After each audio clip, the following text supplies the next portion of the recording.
Université de Yaoundé 1, filière informatique, niveau 3, UE INF 318. Voilà les résultats de nos recherches sur le serveur d'application Jonas.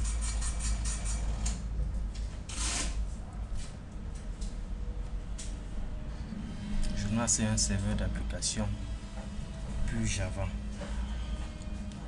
Au sommet, nous avons un premier point. Nous allons faire la présentation du serveur d'application Jonas. Nous allons ensuite, deuxième point, vous présenter les fonctionnalités de Jonas. Troisième point, les fonctions clés de Jonas. Quatrième point, l'architecture de Jonas. Au premier volet, nous avons le schéma illustratif de l'architecture de Jonas. Nous avons les différents services offerts par Jonas. Au cinquième point, nous avons l'environnement de développement et de déploiement. Premier volet, prérequis système. Deuxième volet, configuration et déploiement. Troisième volet, environnement de développement. Au sixième point, nous avons l'installation et exemple d'utilisation du serveur. Et enfin, au septième point, les perspectives. Les spécifications J2E sont ainsi que l'explication relative JP, JMS définissent une architecture et des infédérales pour le développement et le déploiement d'applications Internet distribuées développées en Java et basées sur une architecture multi-tiers. Ces spécifications ont pour but de faciliter et normaliser le déploiement et l'intégration de composants applicatifs. Jonas est une implémentation open source J2E développée dans le cadre de consortium Object Web lui étant une initiative open source, un peu comparé à Apache ou Linux, mais dans l'interlogiciel. Son objectif est de développer les interlogiciels à base de composants distribués. Bon, nous avons les fonctionnalités de Jonas. Comme fonctionnalité, nous avons trois fonctionnalités. Jonas, fortement modulaire, peut être utilisé comme un serveur J2E tout simplement pour déployer et exécuter des applications. Et les applications EAS, ce sont les applications complètes J2E, donc il y a une interface web et la partie métier à base de JP. Bon, Jonas lui peut être utilisé comme un conteneur web pour déployer et exécuter uniquement des composants EAS. Il peut être utilisé également comme un conteneur web tout simplement pour déployer et exécuter des JSP et les servlets. Ceci assure la partie présentation d'une application J2E. Bon, maintenant, nous allons vous présenter les fonctions clés de Jonas. Jonas, une implémentation des spécifications J2E, un point qui respecte actuellement l'application EJB et son intégration en Tomcat étant un serveur web, lui assure la conformité aux spécifications servlet et JSP. Bon, Jonas implémente tantôt les API JCA, JDBC, JDBC pour les bases de données, JTA pour les transactions, GMS pour les messages, GMX, GNDI, service de nommage, etc. Nous avons la première fonction clé de Jonas, c'est l'administration qui utilise GMX et fournit une console d'administration basée sur les JSP. Les services. Nous avons ces services comme une autre fonction clé de Jonas. L'architecture de Jonas est basée sur les services. Elle assure au serveur Jonas une forte modularité. La scalabilité. Jonas intègre plusieurs mécanismes d'optimisation pour augmenter la scalabilité du serveur. La mise en cluster, les solutions de cluster pour un niveau web aussi, bien que j'ai l'équivalent de charge. La distribution, Jonas fonctionne avec différents environnements distribués du fait de son intégration du projet Carol.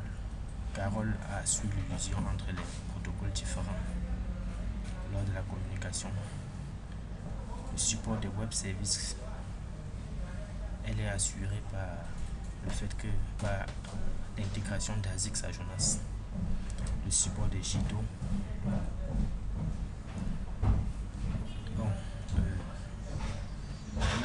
Il s'agit de l'architecture de Jonas. L'architecture de Jonas repose sur la notion de service. L'objectif d'un service est de fournir des ressources système aux différents conteneurs. La plupart des composants de Jonas sont des services Jonas prédéfinis. Nous avons un schéma illustratif de la future de Jonas. Ce schéma résume en fait tout tous l'essentiel de Jonas. Nous avons le schéma. Nous voyons sur le schéma le conteneur EJB et le conteneur de web. Conteneur web, il y a une application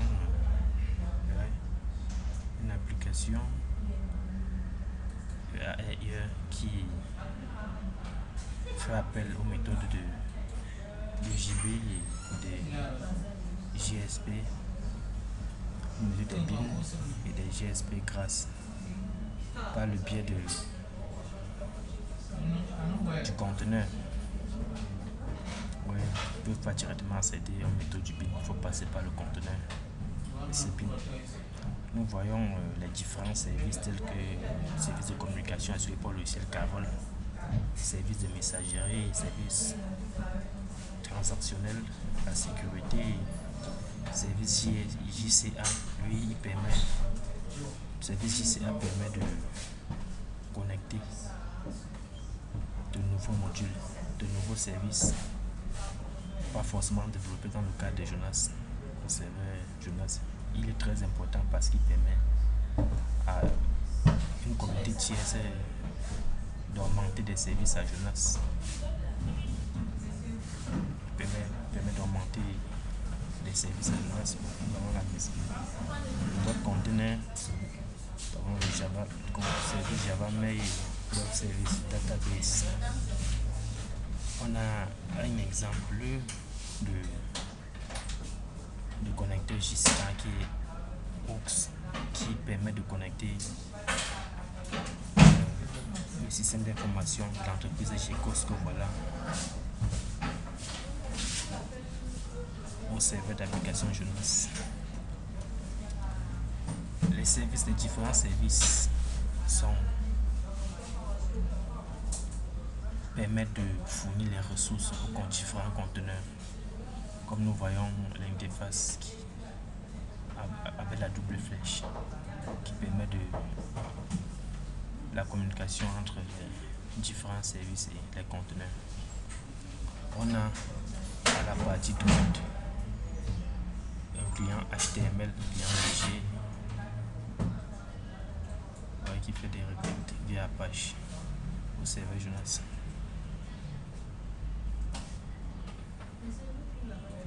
Ensuite, différents services que nous venons de voir sur l'architecture sont détaillés ici. Service communication, service montage qui permet de charger le service RMI, le register MRMI autant pour moi, le CMI. Le service de communication nous fournit l'API JNDI, composant applicatif, et aux autres services pour leur permettre d'enregistrer et de trouver les objets distants. Le service conteneur EJB, ce service qui a pour rôle le chargement des composants EJB de leur conteneur service conteneur web dont le rôle est de lancer le moteur de servlet JSP dans la GM de Jonas, même dans une GM séparée de Jonas, et de charger les applications web dans ce moteur service qui est utilisé pour les applications J2E complètes. Nous avons le service transactionnel, un service obligatoire fourni par le moniteur transactionnel JOTM qui gère les transactions distribuées. Nous avons le service base de données. Il a en charge la gestion des objets sources, data source. Le data source est un objet JDBC utilisé pour gérer les connexions et base de données. Ce service base de données est en charge de la gestion du pool de connexion, base de données pour les composants applicatifs, afin d'éviter la surcharge du serveur par un nombre surélevé de connexions. Bon, ce service, on va noter que ce service peut être remplacé par notre service via le connecteur, le connecteur J2ECA que nous avons présenté ici au niveau de l'architecture. Nous avons service sécurité, service messagerie, GMS. Nous avons le service ressources JCA qui permet la connexion des différents systèmes d'information. des entreprises, un serveur d'application J2E. Nous avons le service d'administration GMX qui permet d'administrer le serveur Jonas via une page web. Ce service permet également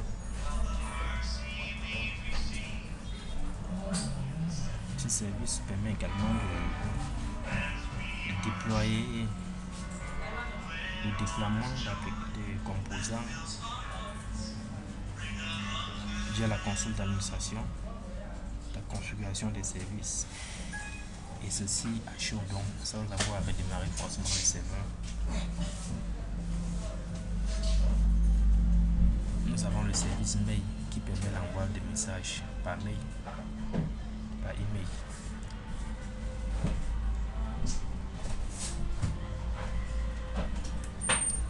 Nous avons le service web service. Lui permet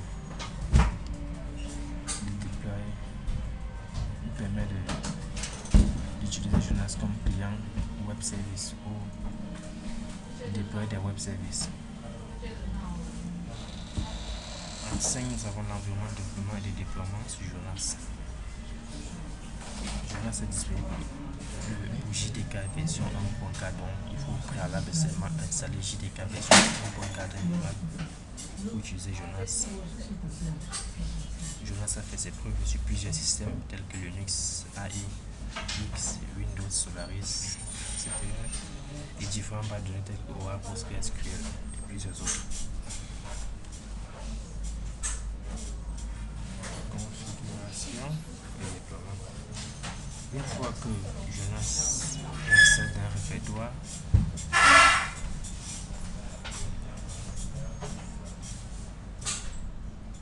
référencé par l'environnement Jonas Root, il est possible de configurer des serveurs et de déployer des applications dans divers environnements d'exécution.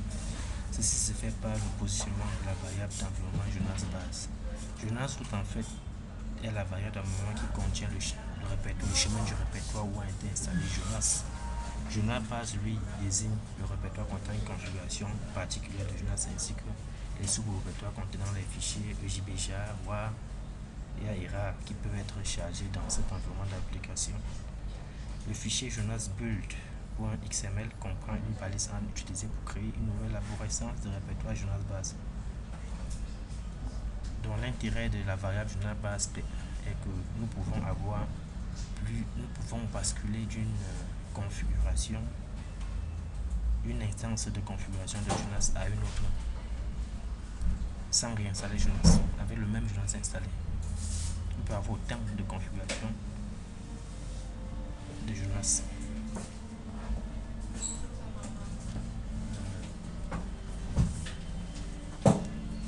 Il existe plusieurs plugins et outils pour faciliter l'application qui demande d'être déployée sur Jonas.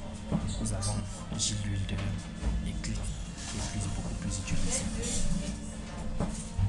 Elles offrent la possibilité de développer, déployer, débugger des composants J2E sur Jonas.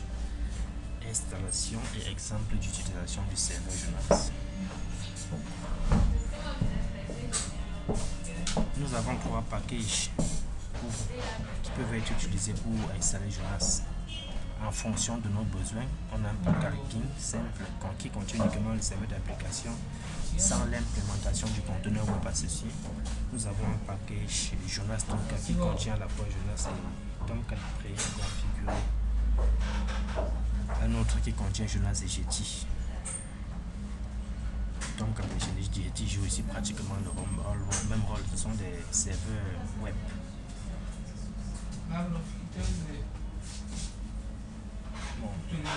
Pour installer Jonas consiste tout simplement à décompresser le fichier. On peut utiliser la commande gunzip et tar en fonction de l'extension de Jonas que nous avons. Une fois installé, comme on voit sur les lignes foncées, les lignes blanches, Java Root qui contient le répertoire d'installation et ensuite le path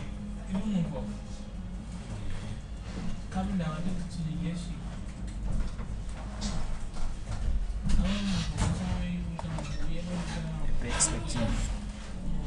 Dernier point.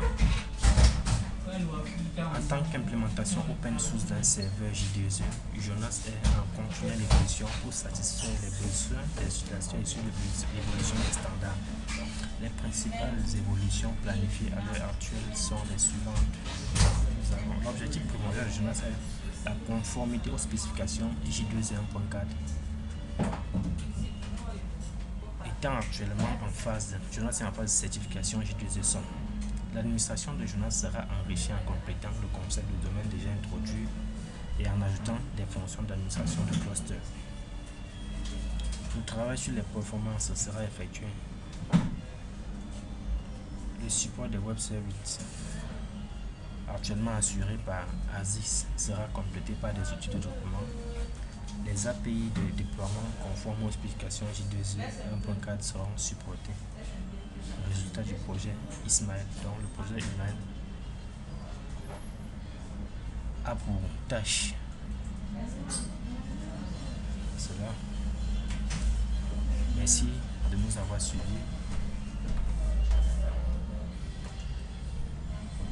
Au revoir.